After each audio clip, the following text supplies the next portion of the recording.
Thanks so much. Thank you so much for joining us today. Can you tell us your names and the organisation you're with? So I'm Peter Cherry, and I'm volunteer for the Dyscalculia Network, where I'm also chair of the Adults with Dyscalculia Advisory Board. And with me is Cat Eadle, who's one of the co-founders of the Dyscalculia Network. Wonderful. Thank you so much for joining us today. Can you just tell us a little bit more about the Dyscalculia Network? Sure, the Dyscalculia Network is a community interest company, not for profit, and we set it up to support and advocate for people with dyscalculia and maths difficulties. We support individuals with dyscalculia, parents with children who have dyscalculia, adults with dyscalculia like Peter, and also employers who are working with people with dyscalculia in their community. Thank you so much. So, Peter, can you tell us a little bit about your journey with regards to dyscalculia? yeah, of course. So quite interestingly, so I'm the reverse of what many people I think here have, which is I actually have quite high skills when it comes to literacy, but unfortunately with numeracy, I really struggled. And when I was at school, teachers noticed that there was quite a big discrepancy. The fact that I was quite advanced with my reading and my writing, but my maths, I was really falling very far behind.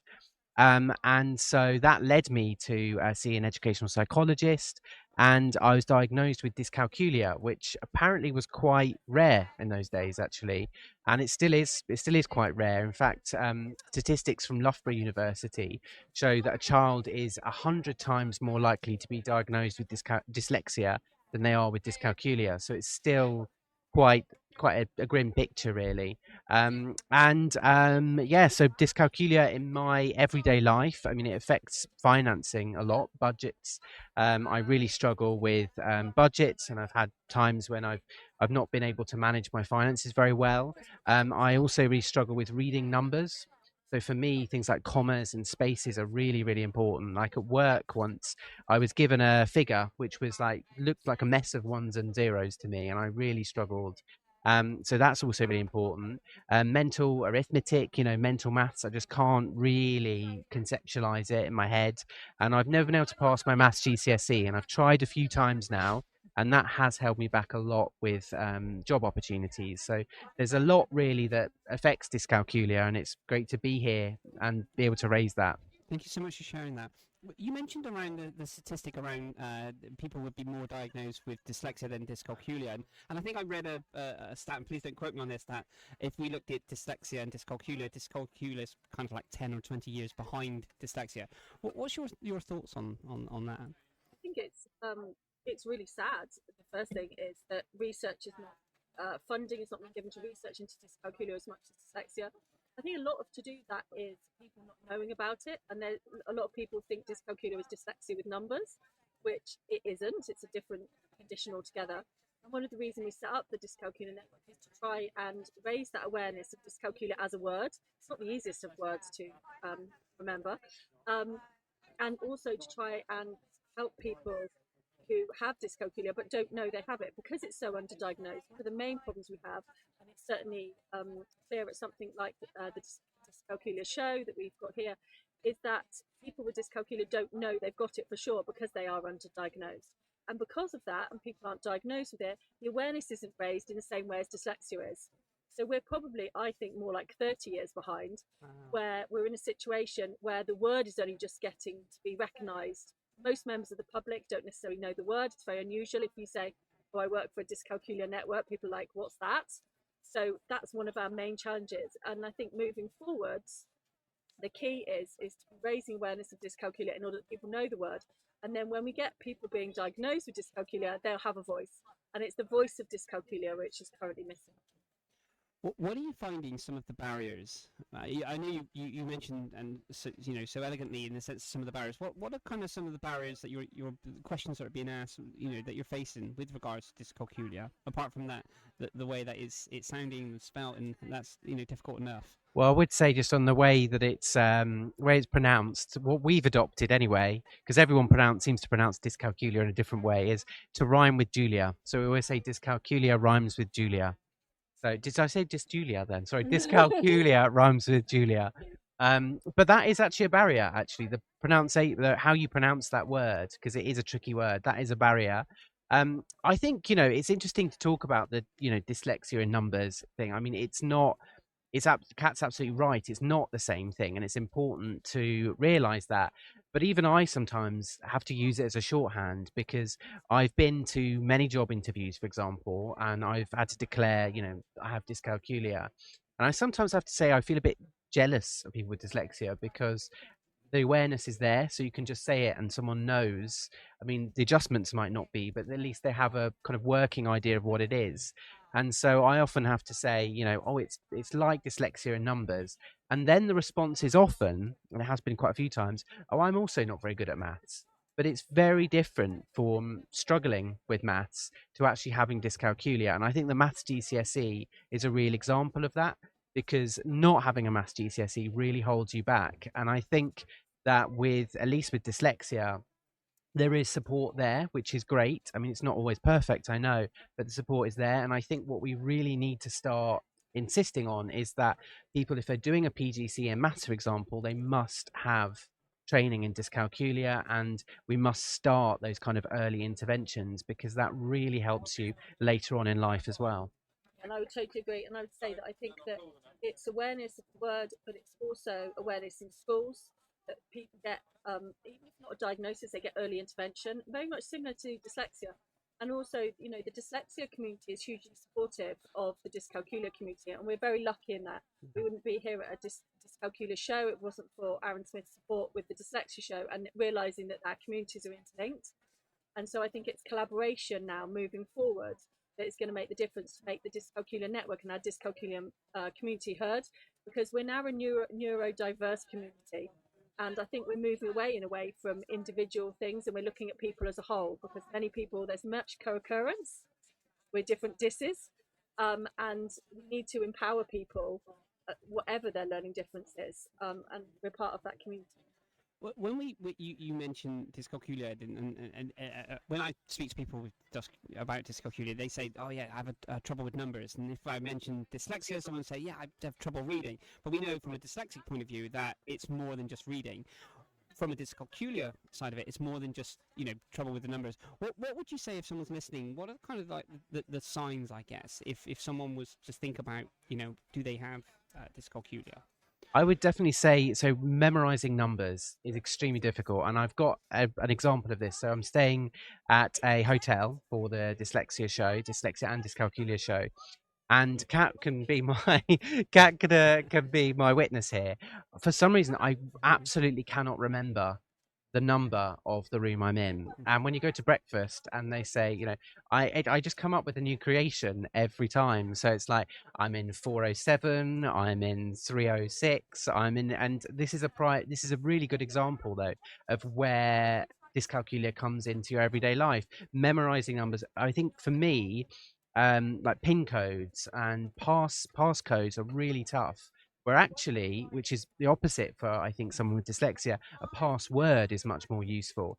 So I like the fact that certain banks like Monzo and Starling will allow you to use passwords as well as passcodes. And I think that's a really helpful step forward for people with dyscalculia. I think if we're looking at children or adults with dyscalculia, we're looking at an inability to deal with numbers. We're also looking at things like sequencing, which again links to dyslexia, counting on and back, sequences of numbers. We're looking at things like dealing with money and understanding budgeting.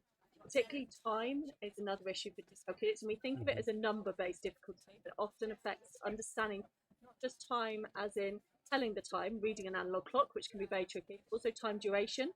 So dyscalculics can really struggle with understanding how long 10 minutes feels like. So again, with an everyday situation, we said it was 10 minutes until the podcast, and Peter and Emily both looked at me and went, "How long's that, Cat? Like, what time have we got? What does that mean? What time will that be?" So it's things like that we maybe take for granted. And I think anyone who's got a child or young person who they can see that they're struggling with a number, maybe they're getting behind at school, a lot of ones counting.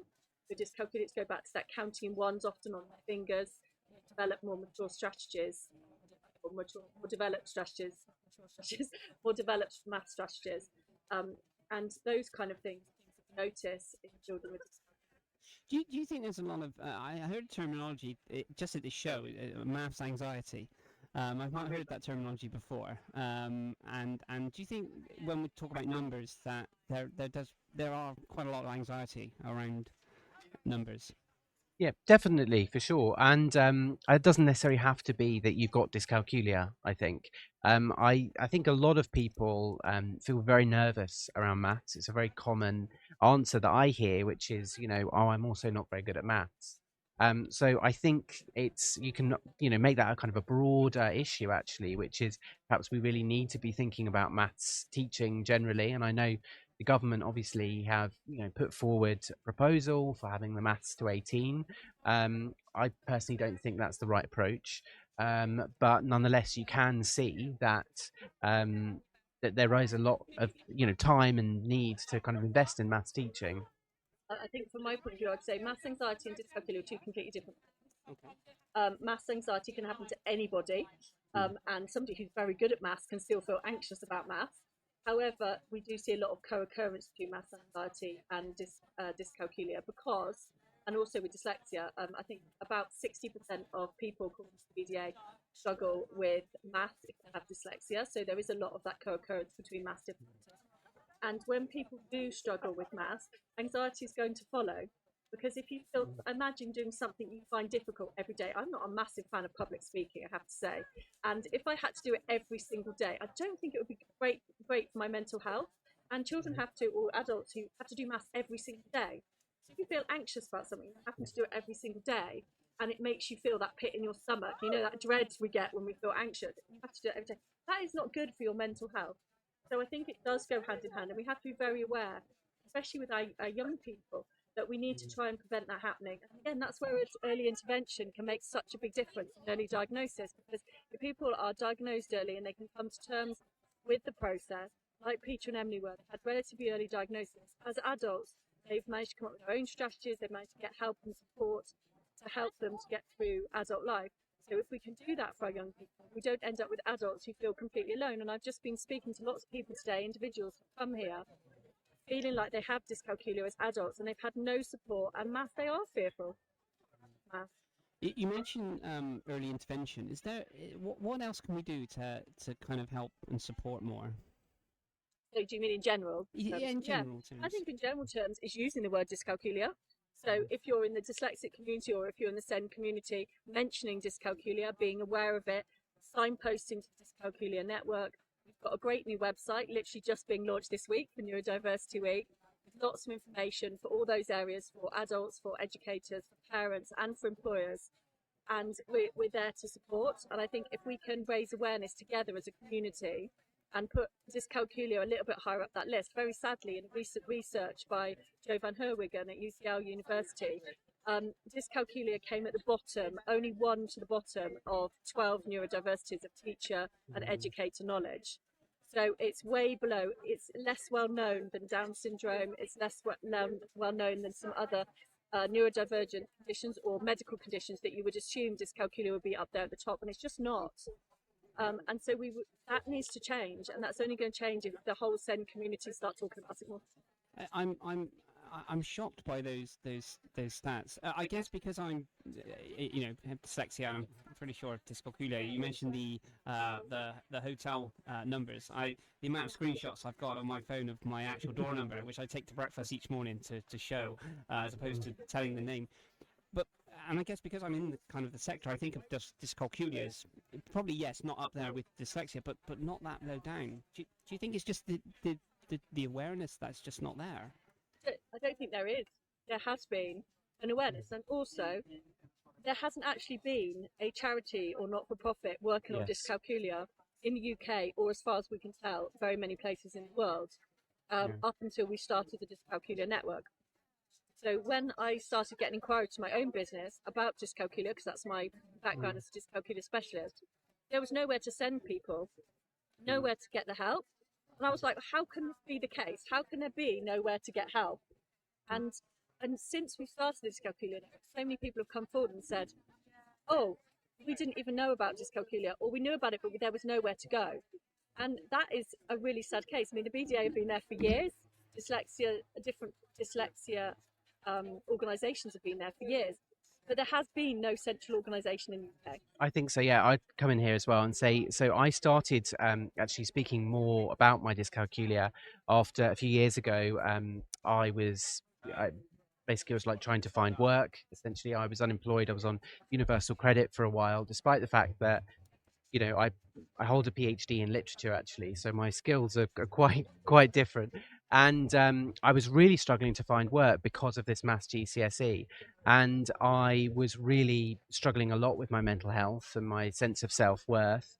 And at that time, I just went on Facebook because I was desperate to find some support. And to be honest, it didn't even occur to me that the BDL would be interested in dyscalculia because that name is not there, and because I don't have dyslexia, I didn't want to feel like I was stepping on someone else's turf, if you like. And Kat responded, and honestly, it was very emotional for me because it was somebody there who was saying, "Yes, dyscalculia exists. I know what you're going through." And I went to adult education courses, and unfortunately, the teachers there, I mean, people, essentially was like I was a unicorn. They'd be like, "Oh, I've heard about this, but I don't know. I've never had any training in it." And so I found it really quite a difficult experience. And eventually I gave up, and I'm lucky that I found other work, but I still don't hold a maths GCSE. And one day I would like to work towards it. But I have to say the Dyscalculia Network have really been transformative to my self-esteem. And I think the Dyscalculia community is really, really thankful that there is this organization using that word and is out there representing us and using our voice. Well, from my heart, it's incredible what you do, and to raise that awareness. And I think together we can take it from being, at the bottom of the list. And I hate to say that, to up there and more awareness. So thank you so much for speaking to us today, and thank you so much for the incredible work that you do. Thank you very much.